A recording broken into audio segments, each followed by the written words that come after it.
Sisingeleni Afrika, maluphakanyiso ponolwayo, izwa imithandazo yethu. Nkosi, singelela thina, lusapho lwayo, burena buluka sitshaba sa Yesu. Felice d'entrare maswenye,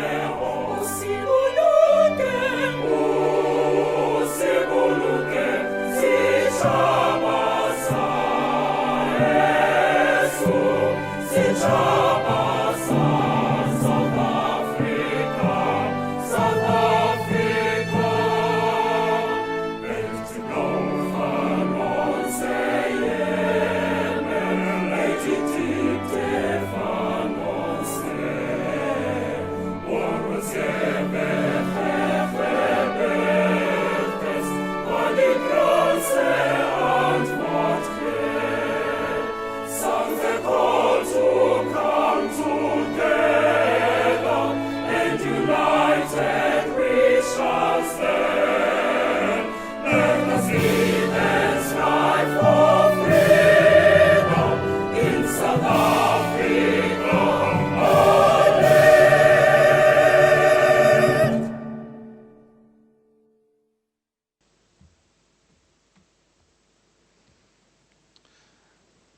Good morning, good afternoon, ladies and gentlemen. By virtue of the powers vested in me as the administrator, I hereby declare that this congregation of the Vaal University of Technology is duly constituted for the diplomas and degrees to be conferred on those students whose names appear on the program.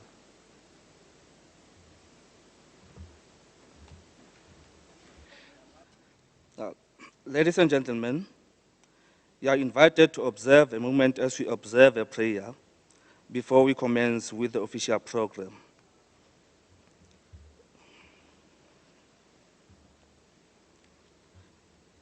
Dear Almighty, the Omniscient One, we come before you with all humility to serve you and your people.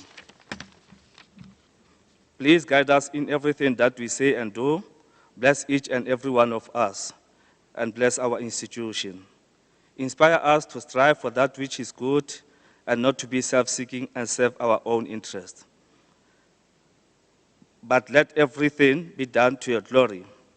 Use us as your vessels of honor so that the fruit of our labor may endure for peace and goodwill towards all mankind.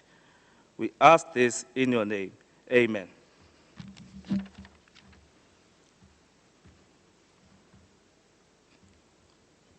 Welcome to the virtual graduation ceremony of the Vaal University of Technology on the Vanderbilt campus. Let me acknowledge our office bearers present today, Professor Aaron Rensberg, VUT Administrator, Dr. Dan Mukwena, Registrar, Professor Margaret Lennington, the DVC, Teaching, Learning, and Student Support. Administrator, distinguished guests, ladies and gentlemen, I wish to welcome you today to celebrate the achievements of our students at VUT. A special word of welcome to our distinguished guests, members of staff, families and friends, to all diplomats and graduates. Welcome to this long-awaited day that culminated from all your hard work and sacrifice. I call now upon DVC Teaching, Learning, and Support to deliver the congratulatory address. Professor Aaron Rensberg, with Administrator, Dr. Dan Mukwena, Registrar, Professor Raymond Mabuza, Executive Dean, Applied and Computer Sciences, Professor Durup, Executive Dean, Management Sciences, Professor Peter Osifo, Executive Dean, Engineering and Technology, and Dr. Lazarus Malejo, Executive Dean, Human Sciences. Ladies and gentlemen, and especially diplomats and graduandi, good day. Congratulations, Ria Leboha. I'm honoured to deliver this congratulatory address to the qualifying class of 2020. I am humbled by your perseverance and your ability to overcome. 2020, by all accounts, was a difficult year in many ways. As a student, you were sent home to study. You overcame the challenge of studying remotely with poor connectivity, little data, lack of devices, and often a lack of skills to learn from home or remotely. You missed out on opportunities to play your chosen sport and maybe make the university netball and soccer team.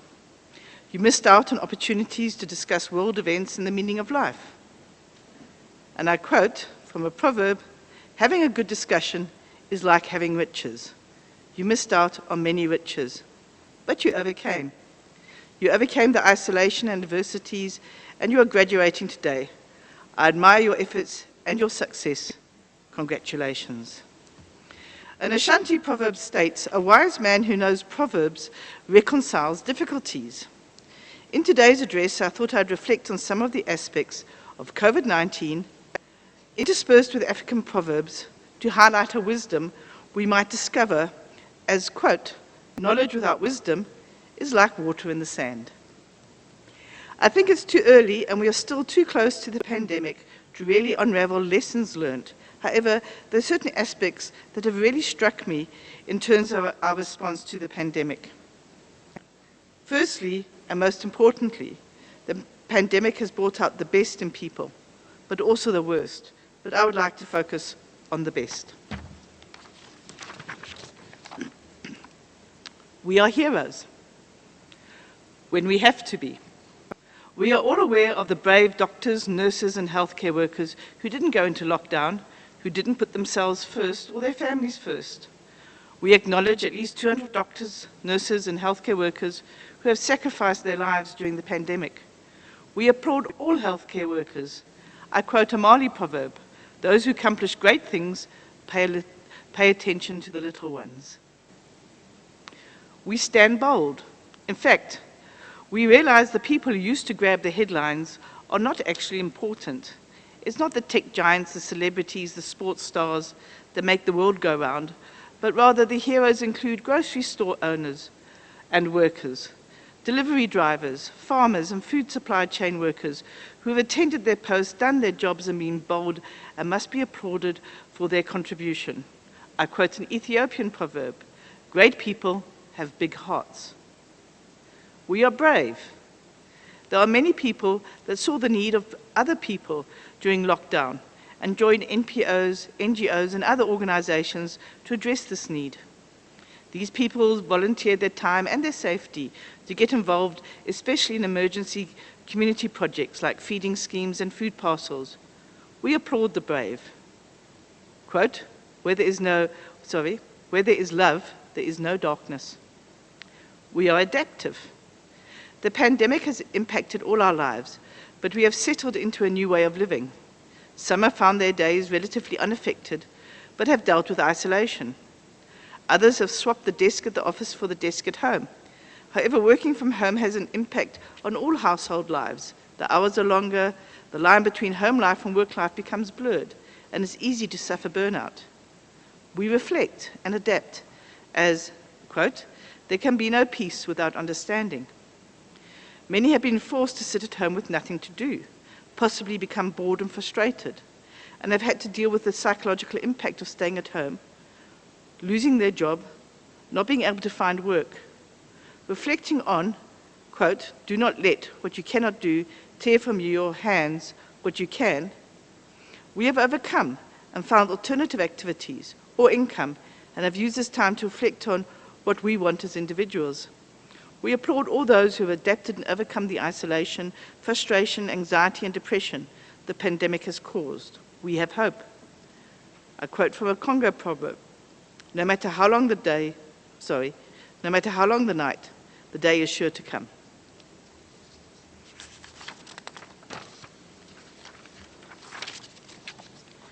We are creative and innovative. Apparently, our job losses due to COVID and the pandemic have pushed up our unemployment rate to an all-time high. As human beings, we are resilient. As I note from addressing you graduating today. However, I've also been struck by the amount of entrepreneurship that has resulted from the pandemic. Every radio station seems to have a slot or a focus on a small business. Two stories have struck me.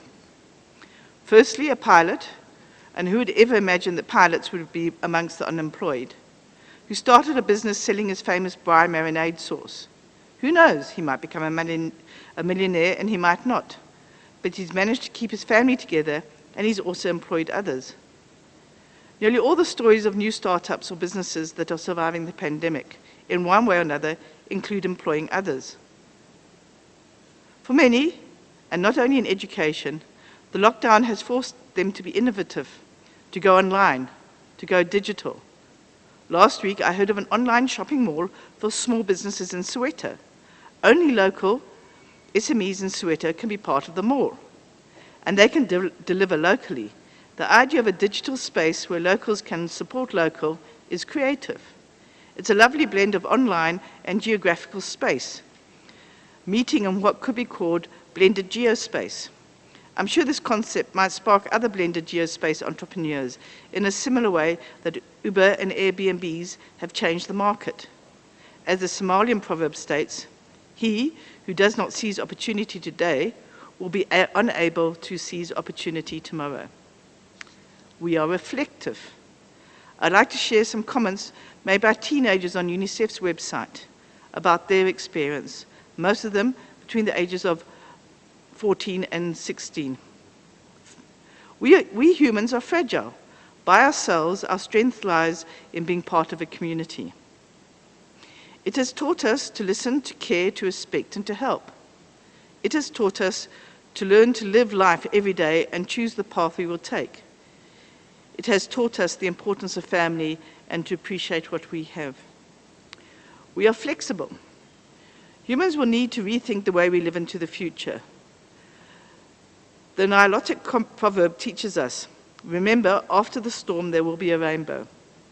The pandemic has taught us that everyone is vulnerable. The virus doesn't distinguish between rich and poor, the important and ordinary people. Everyone is at risk. Politicians, ministers, everyone. And I quote, "The rain does not recognize anyone as a friend. It drenches all equally." You cannot escape the virus. Breathing is a blessing. It is true that youth does reduce your susceptibility, but there's the multi-system inflammatory syndrome that affects young children with COVID, and they suffer severe multiple organ failure. So even the youth can be susceptible. I would like to congratulate each of you graduating, but I'd also like to congratulate your family, parents, brothers, sisters, aunts, uncles, as well as your friends. Everyone who has supported you during your journey, whether the support was financial, physical, social, or psychological.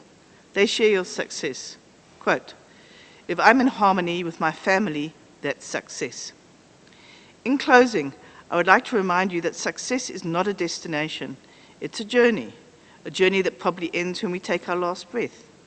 On the journey, we will have many opportunities to stop and celebrate our arrival at a milestone. Today is one of those days. Celebrate the milestone of your graduation and take time to decide where the next part of your journey will lead. To run is not necessarily to arrive. Be brave, be bold, be adaptive and flexible, be innovative, be reflective, but most of all, be a hero. Take others with you. And I quote, "He who thinks he is leading and has no one following is only taking a walk." Please stay safe. Wear a mask, sanitize, social distance. And finally, I quote a Nigerian proverb, "A person who is trampled to death by an elephant is a person who is blind and deaf." I thank you.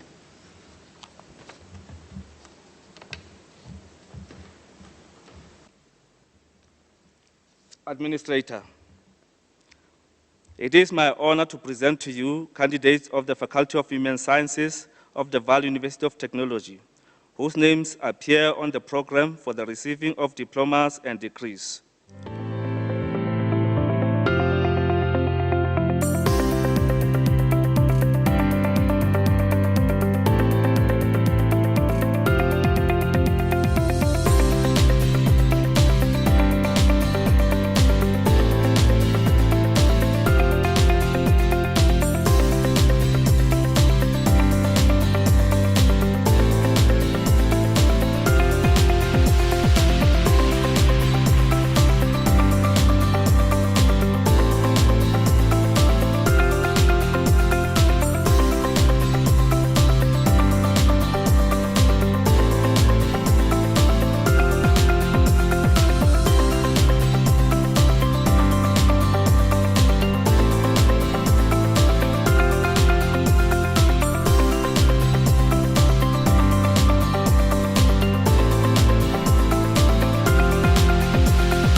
Administrator, I thank you. And so, by virtue of the powers vested in me as administrator, I now dissolve this congregation of the Vaal University of Technology. Thank you.